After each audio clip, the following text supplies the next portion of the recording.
So let's get into the actual webinar for today, and we'll introduce ourselves properly. My name is Barry Osborne, and I'm CEO of Rural Mission Solutions, and I've been involved in rural mission work for a very, very long time. I started in my late teens, and I've been involved working across churches all over the UK in rural mission work. Used to do short-term outreach programs for churches, and now much more focused on helping rural churches to become appropriately missional. Now, it's not just one pattern, there's not just one rural culture, there's not one pattern for rural mission. So we tailor, we help churches tailor their own programs to develop their own programs that will actually involve maximize the involvement of members of the congregation in a common vision for mission.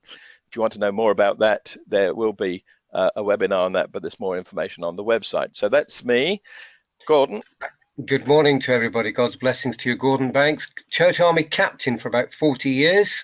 And after a spell in London and Luton, I went off to work in Northumberland, then down to Cornwall for 10 years and in Sussex for 10 years. And now I've settled in Stafford and been here just moving on towards 4 years' time. So in those places and areas, particularly engaged with rural areas with a real heart and passion to equip and encourage the rural churches to be both missional and evangelistic in all that they do, as well, bringing hope and light to their communities. Thank you, Gordon. Now, in these webinars, there are normal ways in which you can interact. Most of these are still workable today. First of all, you can ask a question. To do that, you need to type it in. So if you go down your panel to where it says question and click on that, then you can type a question in. We may not get the opportunity in the webinar to respond to your question, but we will come back to you through email afterwards if you ask a question. So just feel free. But if you type it in, we'll try and pick it up. But we don't have a backroom worker today. Something you might like to pray about, because we could do with another person who would actually help us by monitoring questions coming in. And then there are handouts. There are 5 handouts. You can download these at any time. Again, click down your control panel to handouts and click on that. It'll open it up. You'll see there are 5 handouts, and they will be available to you to download. We're not going to run a poll in this particular webinar, but sometimes we will run a poll. That's useful to interact a little bit better with those who are attending.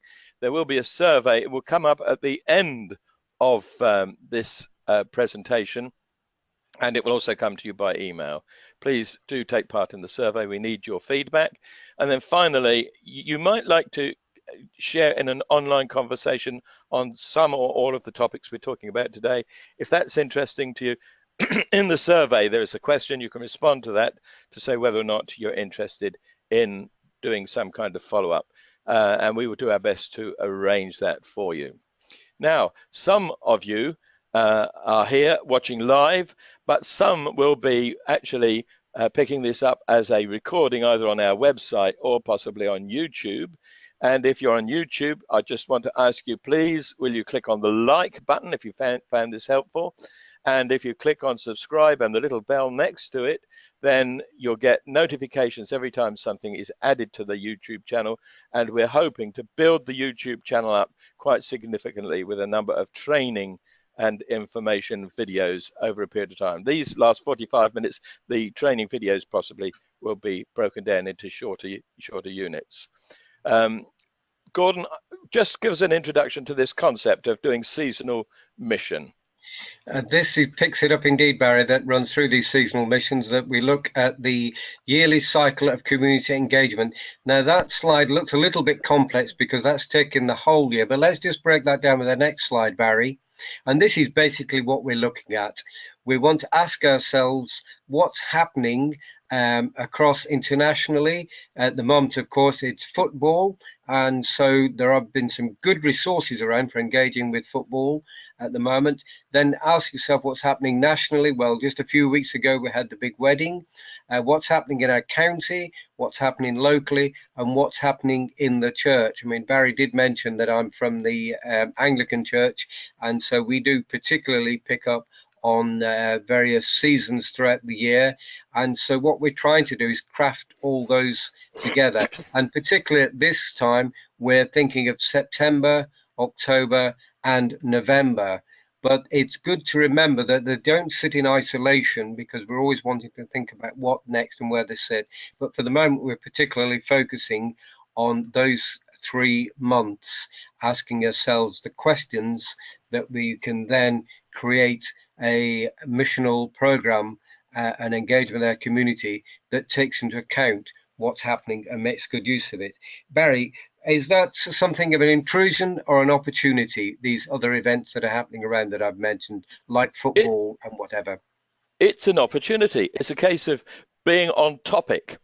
And if we can relate things, I just think about Jesus so often drew on things around when he shared his parables. He was on topic with things. Now, often we go on through our church programs and we're not on topic. We might be in terms of our pattern of ministry, but we're not necessarily engaging with what's happening around us. So this is a way of staying on topic, and it's a sense of harmonizing mission with the event, or using the event to support our mission. So it's not an intrusion, it's an opportunity, and we should grasp it willingly.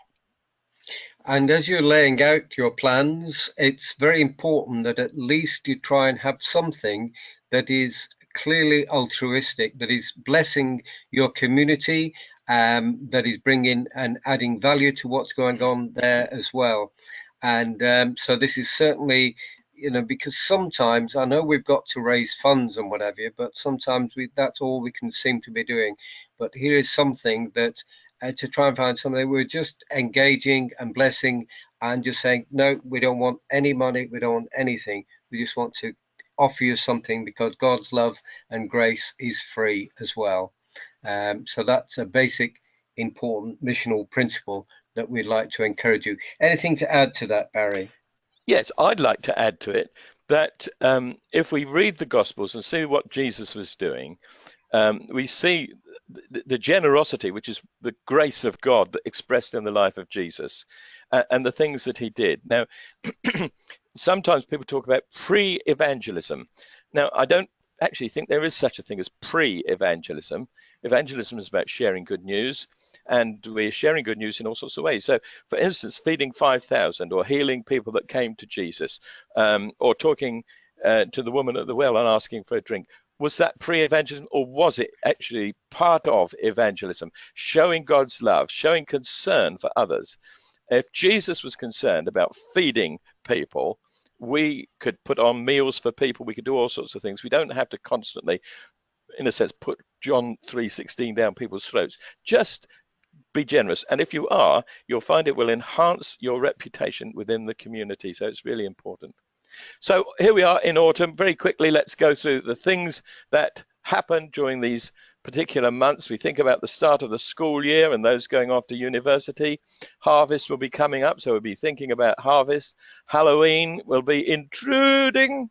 Is it intruding, or is it an opportunity? But of course, it's becoming more and more significant, high profile. Won't be long before they're advertising that. And Bonfire Night will be being advertised as well. And then finally, Remembrance. So we're going to look at all of these things one by one and consider how they go together. But we want to say something about this. In all that we say, in all the ideas we share, we would love it if you would think in terms of how can we work with other local churches? How can we work ecumenically? Can we really partner? Can we really share? Can we plan together? That's even better. Plan it together, do it together, show people that we're one in Christ. I mentioned earlier about the weekend of invitation, and that linked in with the Thy Kingdom Come initiative. And that's a good example, because we want to create a heartbeat, not a hiccup. We want things to lead on. And so as we go through now, we will be thinking about harvest that will lead on to the other events, through to Remembrance, and at Remembrance we're thinking about Christmas. And so it's well worth thinking and working out the way that one step leads on to another, and maybe have the some information there that says the next thing is coming up, And one of the ways, of course, is these are all opportunities to help people to engage and find more about the Christian faith.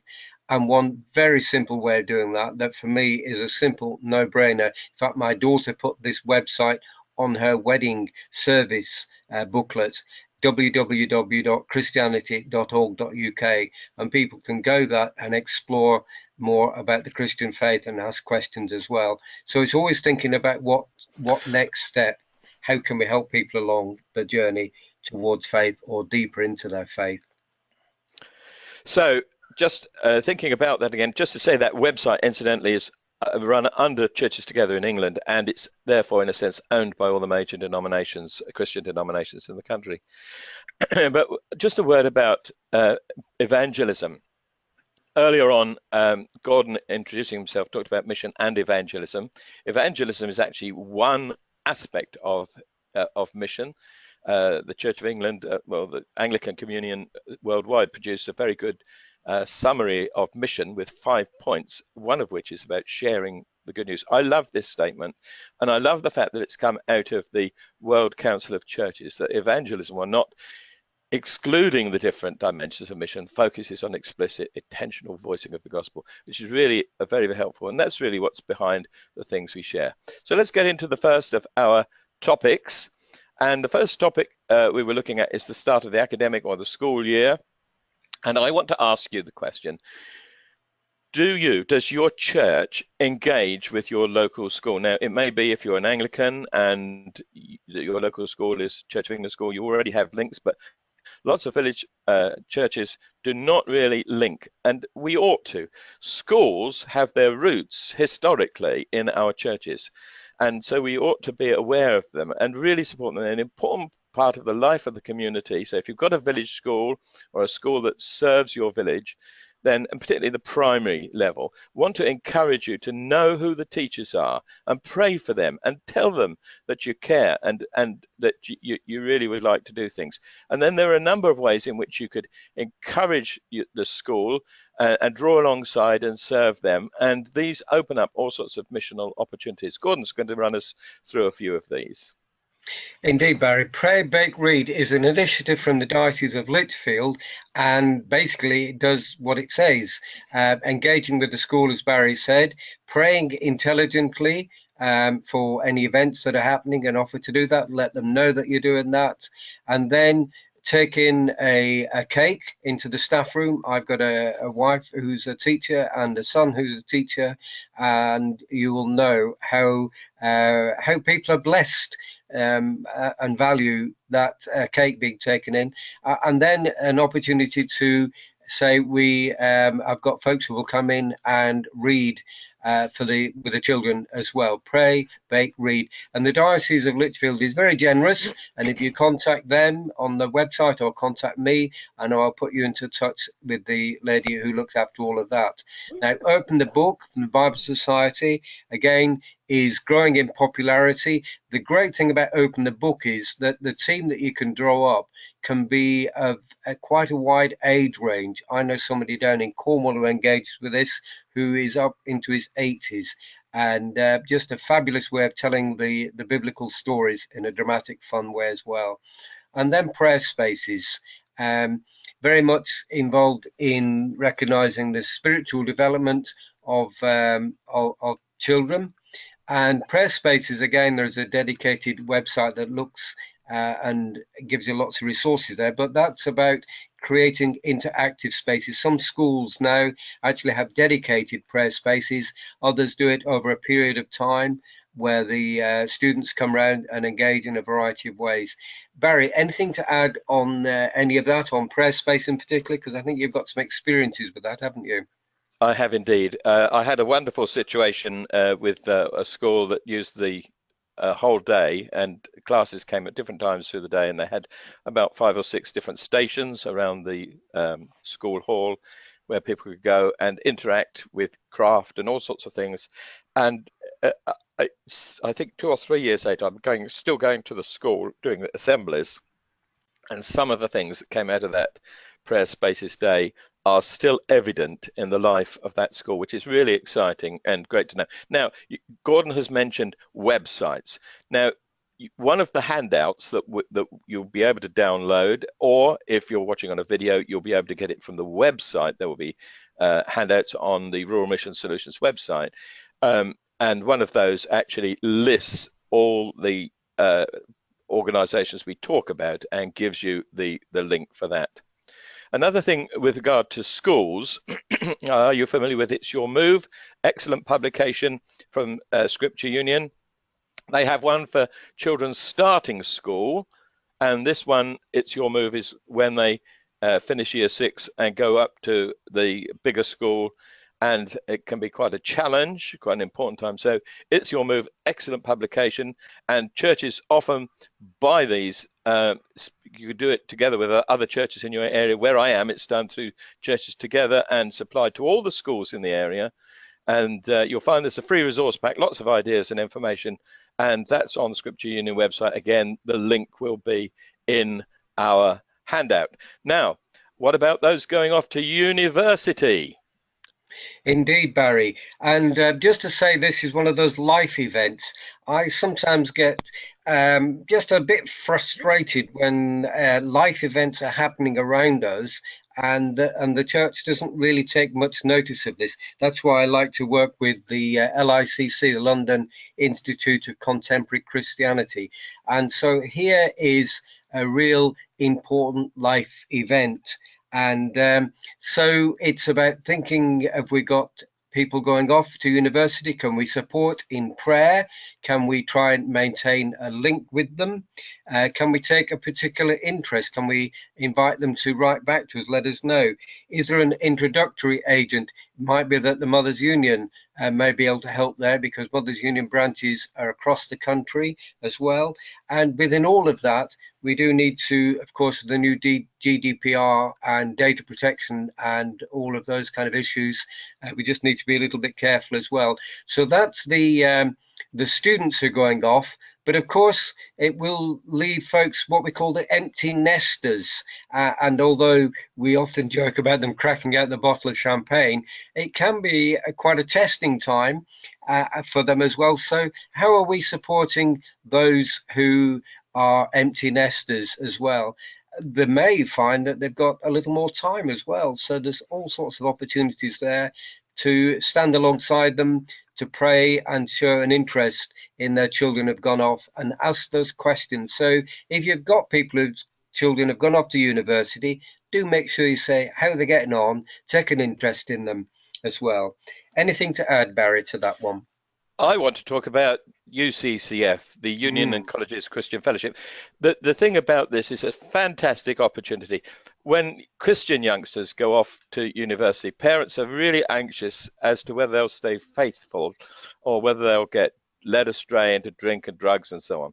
Well, there are Christian unions in all the universities, and in many colleges there are Christian unions, and these are ready to welcome the freshers in, and they have special programs. They put on events, they put on parties for them, and they have Bible study courses, and it's really an exciting time. And often faith comes alive at university if they engage with the Christian Union. So want to recommend this. So if anybody from your church is going off to university, you need the link with UCCF. Okay, really important. Get them linked up before they go, get them to visit the website, find out what's going on, and find Christian friends as soon as they arrive. So quite a lot there on what you can do and how you can help people come to faith. A lot of youngsters actually come to faith through the work of UCCF.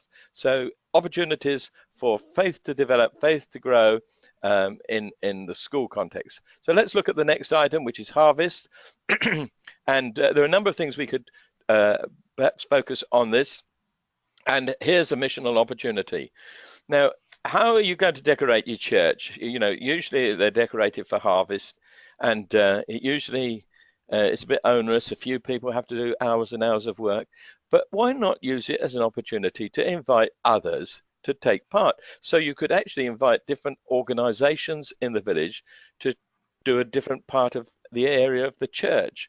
If you set up a theme, maybe a Bible theme and tell them to read the Bible theme, well, then you've got a huge opportunity there of sharing something of the gospel. So actually, that's a brilliant way of actually getting other people to come in and identify with the harvest process. So that would then tie in with your harvest service, whatever you're doing, and you're preaching on something. And if you've got a spiritual dimension about harvest, about the winning of people for Christ and so on, you've got that opportunity. So share it, welcome people in.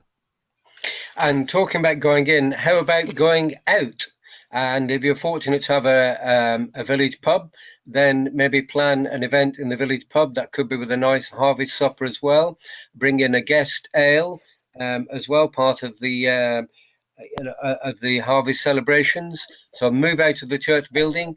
What about seeing if you can set up on a barn or a farm somewhere, maybe even have a hog roast on a farm as well. So think outside of the church on how you can engage. Harvest is, of course, one of the flagship events for the rural church, but we do need to rethink it, refresh it, and maybe not go just through the motions and drag out those rather damp, mouldy service sheets again and do the same old, same old. Try and be a little bit imaginative on what you're doing. And where might we go for some resources on worship, Barry? There's quite a lot out there. I think, first of all, I would recommend the Germinate website. That's what used to be the Arthur Rank Centre and has been rebranded. So if you go to germinate.net, there's a lot of resources there, and I've been drawing on that for years, and there's all sorts of very helpful things there, but there's quite a few others around that you can find. One of the things, of course, is the Farming Community Network, used to be Farm Crisis Network. Gordon, you're involved in this, aren't you? I am indeed. I'm the chair of the Staffordshire group, and farming continues to be a difficult industry, rather precarious. We're all a little bit nervous of how Brexit's going to work out on it at the moment. And so here is one way, maybe find somebody, because we're a national charity, find somebody from FCN to come and speak and tell you about some of the constraints and some of the difficulties and the challenge and some of the opportunities within farming at this harvest time as well. And of course, FCN being a charity would always be very welcome of any harvest donation that you might take. Worth just saying though, and I'm sure a lot of folk do think about this, but as we are thinking about harvest, we are generally quite blessed in this country. So maybe just cast your mind out a little bit and could you offer to help at an overseas agency? And again, plenty of those around that you could split your harvest between a home mission base like FCN and then an overseas mission based agency as well, helping those less fortunate than we are as well. Barry, more publicity. Yeah, but before we go, yep. I was thinking about send a cow and things like that. Is yeah, that the kind of thing people could do? Yeah, that's exactly that, Barry. Send a cow is a good one, and a lot of churches will have links as well. So that's really good because it just expands our thinking. You know, we're in a rural context, but what's like a rural context in other parts of the world as well? But yes, so plenty of opportunities there. And the business of inviting a speaker, somebody from the Farming Community Network, you need to get in early. Obviously, find out who would be an appropriate person to come, somebody from your locality, but that could be either for take part in the service or for a harvest meal. That's what you're suggesting, I think. Yeah, indeed. Yeah. Now, Gordon mentioned publicity. We would like to encourage you always to go quality when it comes to publicizing. You know, most church notice boards are not good advertisements for what we do inside. We have a special webinar on the subject of does your image hinder or help your message, and most of them hinder. So if you're going to put publicity, get something that's good quality. Don't put the same old poster up. We've been saying, please don't do the same old, same old. Just think in terms of refreshing the whole thing, making it look bright and relevant. Wonderful resources at CPO, Christian Publicity Organization, link in the handout, as well. And of course, when you're thinking about harvest and all that, again, take a step back and say, is there a way we could do something different and with a focus on children and families? So you might want to adapt something from Messy Church. If you run a Messy Church, that's fine, but you can also use their resources and adapt things. And I don't think they mind you doing that. But have some sort of fun activity that you can do as well. And thinking about children and families, of course, hard on the heels of harvest. Oh, yes, Halloween. And this will be in all the shops. The children will be talking about it. It'll be featured in school. It'll be really biggie. So what do? Do you back out? Do you say, this is very unchristian, so we're going to back out? Or can you somehow use this as an opportunity? Gordon, are there opportunities? Indeed, there are, Barry, and thankfully over the years, a number of agencies have picked this up, and one of the really good ones here is from the UK Evangelical Alliance. Lots of excellent resources there. Go and check that one out as well. And then from a Scripture Union is another one, which features who came last year, Pumpkin Heroes. So again, just offer something in a positive way rather than just backing out and just saying, it's all about darkness and whatever. Try and put a positive slight and have a great deal of fun around that time as well. And of course, our friends from Messy Church never wants to miss a trick. And so there is Messy Church about Halloween, Let a Little Light In. Just 3 great resources there to help you engage and put a positive slant onto this particular festival that is growing in increasing popularity, particularly coming from across the pond, where they make a big play of it indeed. But we have a positive message to give, and there are 3 great websites. And anything to add to that, Barry? Yeah, the only thing I want to say is about the time of fun. I mean, that's the whole thing about Halloween. Kids see it as a great fun time, and if you can put on things, what we don't want is a kind of censorious attitude from the churches. Okay, so plan something to go that they can engage with instead. That's a lot of fun. Maybe you could work on trick and treat. So just think about how you might do that. And coming back on the Pumpkin Heroes, you'll find Scripture Union have linked up with World Vision, and there are things on the World Vision website. Again, information in the handout. But what follows Halloween? Well, not many days later, and already it would have been in the shops for several weeks. Bonfire Night. Okay, so what can you do for Bonfire Night? Well, various things you could do. In one of our webinars, we talk about scarecrow festivals. We're not going to talk about that today, but to watch out for another one and browse the website. You'll find things about scarecrow festivals and how you can use those. But Gordon, run us through some of the things that might be useful on Bonfire Night. I think one of the things that you can do, most communities now will have an organised event, and so we can offer to help with that. It could be people in preparing. If there's going to be simple food, could you help with that? Could you help with laying out the tables? Could you help with marshalling if people are coming around as well? And particularly, I think, which I like for the church to do, is think about all the clearing up afterwards as well. But within all of that, you do need to check very carefully health and safety and insurance, and make sure that people, so they are, for example, clearing up, just practically make sure that folks have got thick gloves and all that's needed. It may seem a bit fussy and a bit messy, but you've only got to have something go wrong and the whole thing gets messed up. So just think it a little bit carefully what you're doing, but get involved and offer to be in whatever way you can help people as well. Anything to add, Barry, to that one? Yeah, I want to say that in addition to getting involved and supporting and sharing the community activity, you can run your own things. So what might you be able to do? How can you make a link? Can you have a family fun event? Put on link a family service? If you want to use film nights, we've got a link in the handout to a man called Adrian Wyatt, who's an expert on films, flicks in the sticks, and doing films with village churches. So he's a great source of information, and I commend that. So in the handout, so various ways in which you could put on events that will then tie in with what's going on.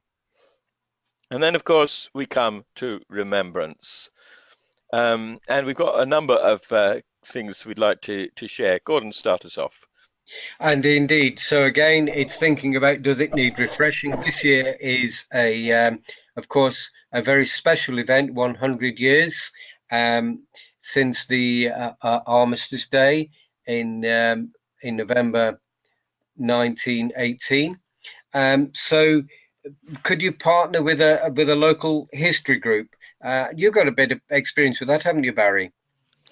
Yeah, we did something a few years ago because during the Second World War, two bombers collided over the village where I had a church, and sadly the crew in both planes were killed, and the windows of the church were blown out. And so we did a history thing, and our history group, which happened to be use a room in the church as well. We worked with them, and they researched on the names of the people who were killed on that day, and we were able to trace family members, and we got the Canadian Air Force involved, and we put on an event in the village with an exhibition. So we were able to sort of really tell a story that grew out of the war memorial. Now, you could do that. You could go look at your war memorial, see what is. Sadly, those from the First World War, sometimes you'll find virtually the whole of the men in the village were, almost all the men were wiped out in one go. You'll see name after name from the families. But there's often a story, bit of research, find a story, share that in some way, and you can put that in your church magazine and put it out in various ways. And you could also arrange an exhibition. And in the church where I used to be a minister, where this incident with the two planes collided, there is now in the church the tail fin of one of those planes. So just doing some research brought all sorts of things to light, and we put on a big exhibition, and virtually everybody in the village came in. And of course, when people come into the church for things like this, they see Christian posters, there's Christian literature that people can pick up. Repeat what Gordon said, avoid the damp and tatty literature, get rid of it, get something new in, make it look good. But all of these things. So think about what are you going to be doing at the memorial, and what you're going to be doing at church. And just to remind you, we said earlier on, please plan it and do it together. 1 year in my previous church, the church I've just been referring to, the Remembrance service would be held in the Free Church with an Anglican speaker, and the following year it was held in the parish church with a Free Church speaker. And doing it together was really important, and we shared together in the service at the War Memorial. Gordon, one of the things you were quite keen to encourage people has to do with war memorials. Indeed, Barry. Be the first to step up and just say, we will help to clean up, tidy up, plant new flowers, or whatever it is to make sure that the war memorial itself looks pristine condition as it can as well. Whatever needs to happen as well with that. On resources, Barry, moving on swiftly, I'm just a little bit aware of the time. It's galloping away with us. Hope, of course, Hope 18. I've got some fabulous resources in everything you need, but a particular initiative that Hope are pushing is the 100 Days of Prayer. On the 4th of August 1918, George V asked for a call for prayer across the country, and that's so the idea is that we're doing 100 days of prayer for peace, running through from 4th of August 2018 until Armistice Day, and you can sign up to take part. Just spend a few minutes of your day adding your prayers to the tens of thousands of more across the world who will be taking part in this 100 days of remembrance. And you can see the website there, remembrance100.co.uk, and lots of other good resources are available from Hope Together there that they've had available back in 2014 and have run through as well. So great stuff to sort of engage and to take and to commemorate and to pray and sue for peace as we move forward. Anything to add, Barry, to that? No, I think that obviously there's a church focus on these occasions, and it's going to be really big in the news. If you're not thinking about it, if you're not prepared and planned, you're really missing an opportunity. Absolutely. Because it's going to have such a high profile across the media at this time. Yeah. Now, while we're thinking about all of these various things, you know, sometimes in the autumn, people use this as an opportunity just to run some courses in their church to help build up the faith, or maybe to link up with people on the fringe. So things like Alpha, which has been around a long time, and if you've got some experience running Alpha, make sure it does relate to your community, your rural community. And then Christianity Explored is a similar sort of program. These are great opportunities of using, you know, it's a new academic year. We could say, okay, let's refresh our own faith, do something to refresh our faith. And this Bible course is new. Gordon introduced it to me. I really like this Bible course, Barry. It's a new one, and it picks up the whole of the Bible to explore the big story. Really is good from the Bible Society. In all of this, what we've been saying, Barry, let's just backtrack to some of the ideas we've been putting. You will be putting, I hope, before people and just saying to them, if you want to know more about the faith of which we share and engaging, then we have this course coming up where you can explore whatever's appropriate as well. And so you're always thinking next steps, and you're putting something into people's hands, or whatever way it is, letting them know that these courses and training opportunities and exploration opportunities are there as well. So you've got these practical things, and then on their own they can explore christianity.org.uk as well. So what we really want to do is put lots of opportunities before people so they can go and explore more about what the Christian faith is, and it helps us as well. Anything to add, Barry? Yeah, let's just say it as we wind up that we've been talking about how to relate to the season, what's happening internationally, nationally, regionally, locally, and so on, and in the church calendar, and how to use these as opportunities for articulating the story of Jesus. Who is he? Why did he come into this world? What's his death all about? What's this about resurrection? And this message of forgiveness of sin. We live in a messed up world, but we have a message that's life-changing, and being ready to share that story. And so in all of these things, can you think of them as stepping stones for some people? And not just, we're here to have our annual harvest, but could this be a stepping stone? So if you've got literature, good literature, maybe some gospel literature, there's various places you can draw on literature, and you can give out things with the branding, remember Christianity.org UK, and keep pointing forward to the next event. And how wonderful if it actually led up to a course and some people used it to find faith.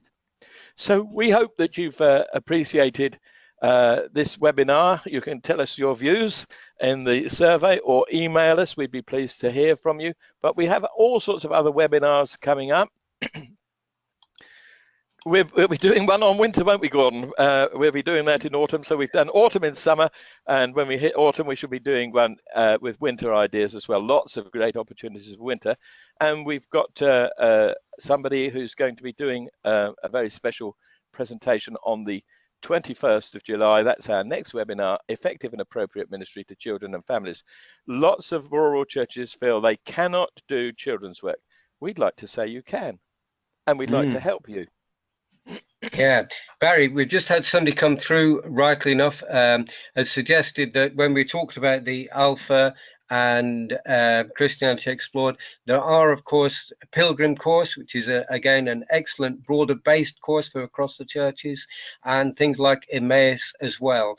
And so picking up what Barry said, whatever particular style or your church is, there is material available there. And certainly the Pilgrim course and the Emmaus course, I know, are excellent courses as well. So don't just be locked into again the same old, because sometimes we just think it's alpha with chips, but there are other good Christian exploration courses out there as well. So either come back to me or ask, and we can point you in direction of different courses as well. Yes, I think often when we finish these webinars, we often think of things we haven't said that we ought to have said. So do feed things back to us. So if you've got some knowledge of something, or you've had some experience, it's even better, and you're able to commend it, then we'd like to have that, and we could put information on the website. I'm more than happy to do that. Now, you may have found this particularly helpful and want to follow it up. So we have talked about the possibility of an online conversation. So that in the survey, there's a question about that. It's also a query about whether you think you could arrange or take part in a one-day rural mission consultation. Just explain that, Gordon. What do we do on these consultations? On the consultation, Barry, we get together, and particularly it is a consultation and a conversation as well. So we'll be wanting to listen to people's experiences, because often there's good wisdom in the room. But then from that, we would then move into a simple shared lunch, and from that to presentations, perhaps unpacking a little bit more about the seasons and the cycles working through, and then a particular presentation from yourself, Barry, about how we may engage with our communities. Yes, so particularly tailoring our mission so that what we do fits us and suits us, and people can feel confident about their mission program. So our contact details are on the handout. Do feel free to email either Gordon or myself. We work well together. Gordon is chair of the trustees of Rural Mission Solutions, and we're partners in Rural Evangelism Network. So do feel you can contact either of us. We'd be pleased. And as we draw to a close, we ask you please look for that survey, which will follow up. It should pop up in a minute, and download the handouts. We're going to leave this on just for a little while. This is our last slide. We're going to leave it on just for a while, so that if you haven't downloaded, you can download them. But if you miss it, go to the website, or if you're watching on a video recording, go to ruralmissionsolutions.org.uk. You can download everything there and see the videos there. So that's our 45 minutes and a little bit more. Sorry about that. Finished. Okay, we hope you found it helpful. We hope you have a great weekend with a lot of blessing wherever you're going to be worshiping. And remember to shine for Jesus and share the faith. So this is Barry Osborne saying goodbye and God bless you. And Gordon Banks saying God bless you. And remember, to be winsome, you have to be winsome.